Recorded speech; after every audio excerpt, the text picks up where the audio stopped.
merci à vous toutes et tous d'être là aujourd'hui.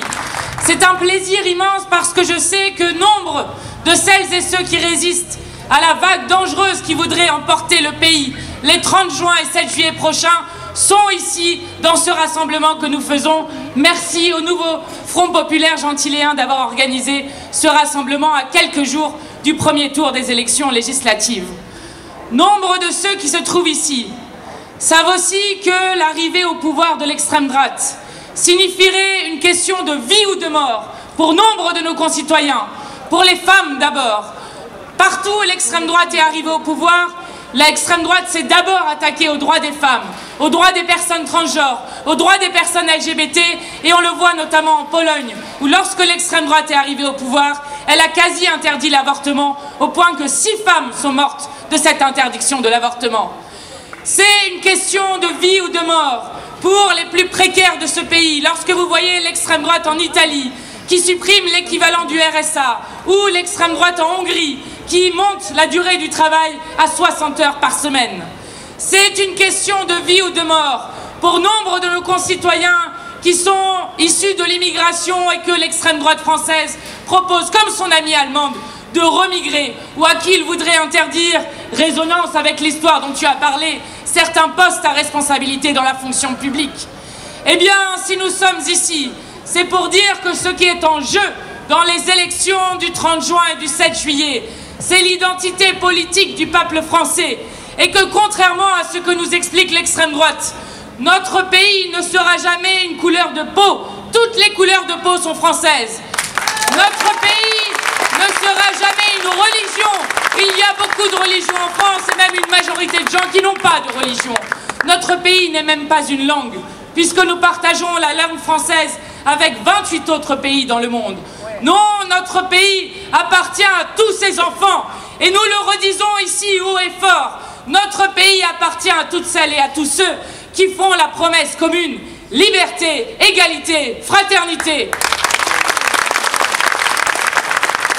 Alors, je crois que chacun et chacune ici a conscience que jamais une élection n'a été aussi cruciale depuis les dernières années, voire depuis les dernières décennies.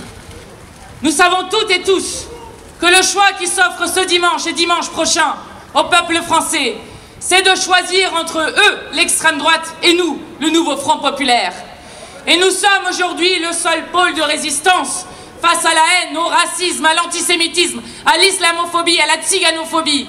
Parce que quand vous voyez les républicains, la droite traditionnelle, qui se vautrent avec l'extrême droite, contrairement à toute l'histoire qu'ils ont eue, quand vous voyez la Macronie qui, après vous avoir demandé gentiment de faire barrage au second tour de l'élection présidentielle, qui réhabilite Pétain et Maurras comme l'a fait Macron, qui utilise les mots de l'extrême droite et qui vont jusqu'à voter une ignoble loi immigration, non seulement avec les votes de l'extrême droite, mais avec les idées directement du Rassemblement national, eh bien quand vous voyez cette même Macronie, qui est responsable historiquement de la montée de l'extrême droite, dire maintenant, comme l'a fait Aurore Berger, le meilleur rempart contre le Front Populaire, ce n'est pas le Rassemblement national, c'est nous. Eh bien non, vous n'êtes un rempart de rien du tout. Vous êtes, Madame la Ministre, comme Monsieur Macron, les responsables de la situation dans laquelle nous nous trouvons aujourd'hui.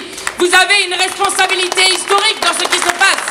Et donc, le seul pôle de résistance qui peut battre l'extrême droite le 30 juin et le 7 juillet, c'est le nouveau Front Populaire. Alors, à tous ceux qui ont peur pour leur avenir, qui ont peur pour l'avenir de leurs enfants, nous sommes ici à Gentilly pour leur dire, vous n'êtes pas seuls. Il y a des millions de personnes dans ce pays qui refusent que la haine raciste consume.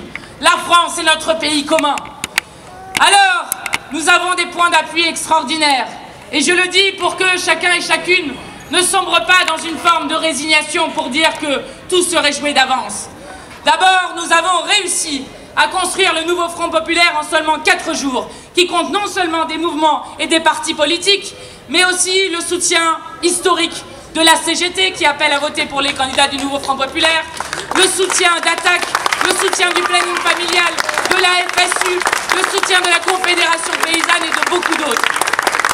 Donc, nous sommes plus forts que ce que nous étions en 2022. Or, en 2022, je le rappelle, la NUPES avait gagné le premier tour des élections législatives.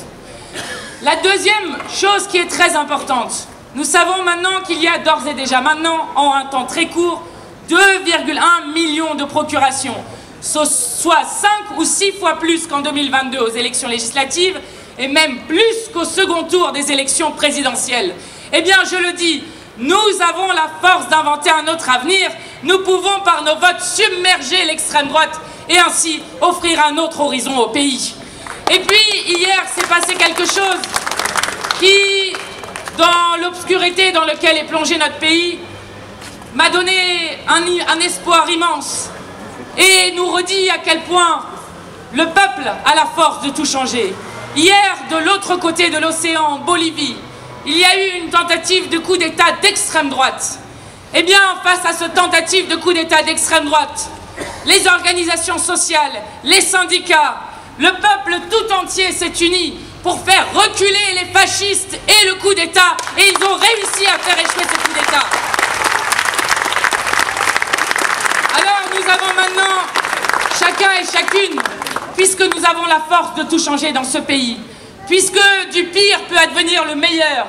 Oui, le 8 juillet, il est possible que Bardella soit Premier ministre, mais il est tout aussi possible, et nous pouvons le faire, que nous soyons, nous, le nouveau Front Populaire au gouvernement, en train d'augmenter immédiatement les salaires, d'abroger la réforme de la retraite à 64 ans pour aller vers la retraite à 60 ans, de reconnaître immédiatement l'État de Palestine pour faire avancer la paix au Proche-Orient, ou encore, dès la rentrée scolaire, Fatah Agoun en a parlé, dès la rentrée scolaire, avoir une école réellement gratuite pour l'émancipation de tous les enfants de ce pays. Alors maintenant, pour chacun et chacune d'entre nous, la tâche historique que nous avons est d'aller partout autour de nous, dans nos proches, nos voisins, nos collègues, en porte-à-porte sur les marchés, rappeler les dates de ce dimanche et de dimanche prochain, rappeler les bulletins de Sophie Taillé-Polian et de moi-même, pour pouvoir faire en sorte qu'il y ait un raz-de-marée populaire dans les urnes, d'autant plus que si nous réussissons ici, puisqu'ici le Rassemblement national n'est pas en guet-apens pour pouvoir prendre les sièges à l'Assemblée nationale, ce qui empêcherait la constitution d'une majorité pour le nouveau Front Populaire. Eh bien, puisqu'ici nous ne sommes pas en danger, il nous faut gagner dès le premier tour dans les 2 circonscriptions afin que l'ensemble des forces militantes, syndicales, associatives de cette circonscription et de celle d'à côté puissent aller aider les circonscriptions où peut-être ça se jouera à 50 voix, 100 voix, 200 voix. Alors, rappelez-vous toujours que ce sont les peuples qui écrivent l'histoire. Et je voudrais terminer par les mots d'un immense poète, Nazim Hikmet, puisque nous sommes dans un événement festif qui remet la culture et la beauté. Oui, contrairement à l'extrême droite, nous avons ceci de plus que nous sommes le camp de la beauté. Et personne n'arrivera jamais à nous enlever, ni l'art, ni la création, ni le génie humain, ni ce geste qu'accomplissent des femmes et des hommes qui permet à chaque instant de penser qu'un autre avenir est possible. Eh bien, Nazim Hikmet disait ceci: si je ne brûle pas, si tu ne brûles pas, si nous ne brûlons pas, comment les ténèbres deviendront-elles clarté? Voilà la tâche historique que nous avons devant nous. Nous sommes en train d'écrire collectivement l'histoire de notre pays. Le pire n'est jamais certain, et je voudrais juste terminer en m'excusant parce que je vais devoir filer pour justement aider une autre candidature. J'espère que la prochaine semaine, nous serons nombreux et nombreuses à aller aider d'autres candidats du nouveau Front Populaire avec des députés du nouveau Front Populaire d'ores et déjà élus. Courage les amis, nous allons y arriver, force à vous!